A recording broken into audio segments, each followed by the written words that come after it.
Skip really back, and this is what if Deku had a intelligence quirk. And I'm giving a shout out to Anime God. So yeah, let's get started with the story.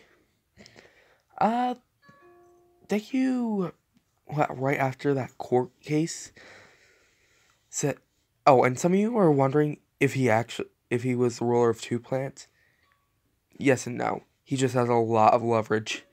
That's what I meant by, he, basically controlled every government. He just has enough leverage to control a lot of the world governments. So, yeah. I mean, literally, he taught literally everyone in the world what is, what is it again? But basically, not a lawyer, but, well, they pretty much are, but, freaking can't think of the name right now. A politician, sorry. Can't think of the name. But yeah. He pretty much has enough leverage. But yeah, what he's been working on right after the court case was something to advise him. Basically, a personal system that would tell him that would help him with schematics and just random junk. Pretty much a Jarvis. So yeah, he's pretty much been working on that. And I did not come up with a hero name for him, but yeah, he's been pretty much working on that and a hero suit, pretty much Iron Man. Pretty much an Iron Man suit, but yeah. It's not going to be his hero suit, but he's been working on, just some cybernetics. Well, not cybernetics, but some exoskeletons that might help him out in battle. So, yeah. But he did work on a Iron Man suit for a while. So, he basically trains, his soldiers. He basically has his own army at this point because of how many soldiers go through his program. So, yeah. Oh, and Stain goes to his underground prison, too. So, yeah. Let's get back to the story. Well, this has a lot to do with the story. Pretty much, Deku puts the Jarvis-like entity in not a ring, but some earrings, and gives them to Momo as a present. He's going to still be able to use the Jarvis, but yeah. It's pretty much just a gift to Momo to help to, remember some elements for her and to remember some dates and stuff like that they will go on. So yeah, it's basically a planner and a really big archive of notes. So she doesn't have to carry around her Momo book or whatever it's called. So yeah. Oh, and it also brings out holograms, too, so it can show her physically what it would look like, to the minute detail. So, yeah, the most minute detail. So, let's get back into the story. I'm pretty sure that right after the Hero Killer arc was the Forest of... Not the Forest of Death, but the... Sorry, I've been talking to Anime God for a while. I've been talking to him way too much about Naruto, so sorry if I said the Forest of Death. But yeah, pretty much the Force Training arc is right after that. Yeah. So pretty much Deku is going to be doing the Forest of Death arc. I mean the Forest Training arc. What happens is he ends up getting to the site, and the teachers, the Pussycats basically end up the Wild cats basically end up doing that whole mudslide like in canon, but Deku ends up dodging it because he was right next to Aizawa. And basically, Aizawa tells the Pussycats that Deku doesn't need any training with his quirk, and they all ask, why? And Deku explains that he just has an intelligence quirk. And they say, how did he get into the program then? That, that into Class 1A. And Deku explains, he has cybernetics, and he also has wires at his back. But technically, he is their superiors. And they all ask, why do you consider yourself our superiors? And Deku basically says, because without me, you wouldn't have all of your equipment right there. And they say, we all know that your equipment is done by Deku Corp. Really, Deku? You had to use your own name in your company's name? And yeah, pretty much they're all face-palming. And Deku says, So either I go with you in the bus, or I'll stop giving you guys hero gear. And I actually might give you some of my more some of my more new testing items. So, and a lot of my calculations are correct. So, yeah, they basically are just saying, okay, because they're just basically just wanting some new equipment that would actually work a lot better for them. So, yeah. So, Deku pretty much goes to the camp, and basically, once everyone arrives, Deku says, wow, finally arrived. And they basically ask, where were you? And Deku says, well, I hitched a ride. And basically the entire Wild Cat say, yeah, he's technically our boss now. Because, Deku, technically owns the world pretty much now. So, yeah. And they are basically saying, yeah, we had no leverage in this situation. We only had aces, and he had a royal flush. So, yeah, that's basically, I'm pretty sure it's aces that is the least amount.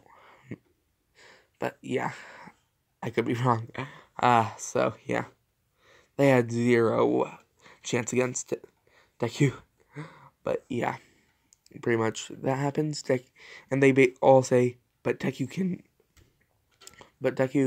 doesn't have to train, Pretty much, they all are wondering, why did he even come on this trip? And Deku says, because I'm insanely bored otherwise.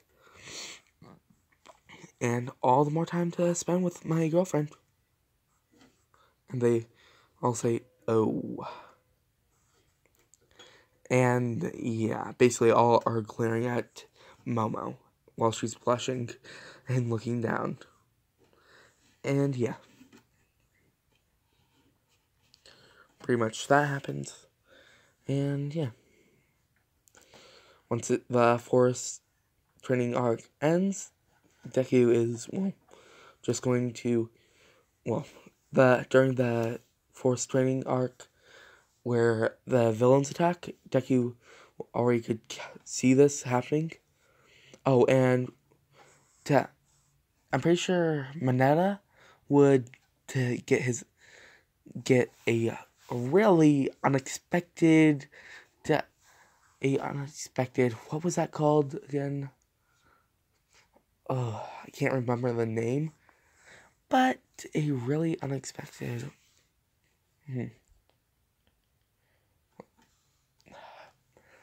I cannot.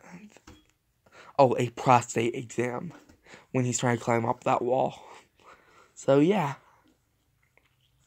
And I'm just going to say that Manada just starts falling down way quicker. And Deku basically glares down at him and say, "Do not go over that wall." And basically, his eyes are turning red in this instance because of how mad he is. He physically changed his biology. He had to physically change his biology because of how mad he was, you know? And he cannot do this normally. So, yeah. This only occurs once he's beyond mad. So, yeah. And Manaya basically says, "Ayef." And basically, oh, not that, but just basically bows down to Deku. And yeah, for forgiveness. And Deku basically says, "You're forgiven." Basically, yeah, Deku just ends up walking out of the bathhouse. So yeah. Deku basically every night is going to be cooking for them because he has the more, the more refined palate. He has a more refined palate than the rest. And, there is going to be a lot of caviar and a lot of salmon and stuff like that, Basically, people are going to get sick of it because of how much there is. And, yeah. Plus, on top of that, but the food is going to be amazing for everyone every night. So, yeah. Pretty much, they're all going to look forward to it, but sigh every time they see just salmon and stuff like that.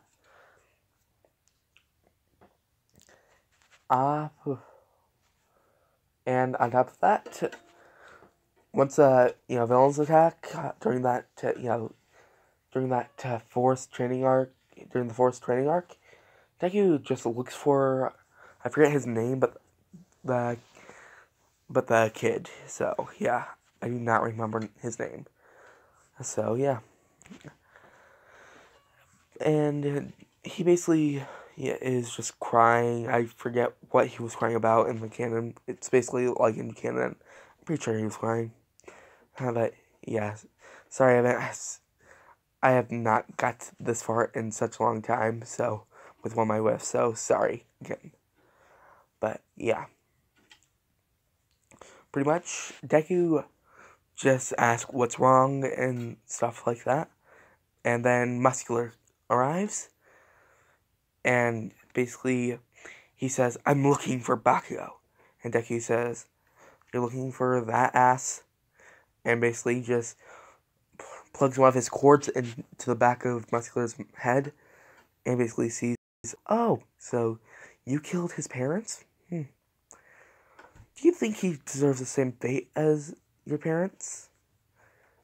And the kid that shakes his head, yes. And Dicky says he doesn't believe that Muscular deserves the same fate, but he'll just paralyze him and wait for the cops. Or I can make him go through the worst nightmare in the entire world for him. Just witnessing all the worst moments in his life times 10. And everyone's going to be blaming him. Ooh, that would be a good, hellish situation. And that kid just basically shakes his head, basically saying, "Yeah, you should do that." And yeah, they basically make it back.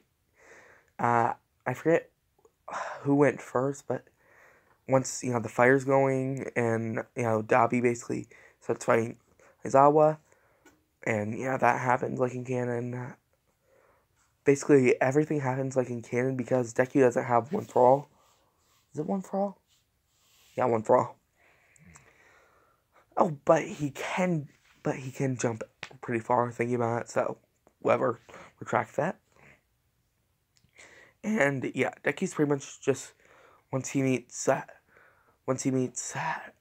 Toga, she's basically going to say, "You look nice," and basically stab him in his robotic arm. And he says, "That's not going to work on me." And basically she asks, "Why not? Do you have a hardening quirk?"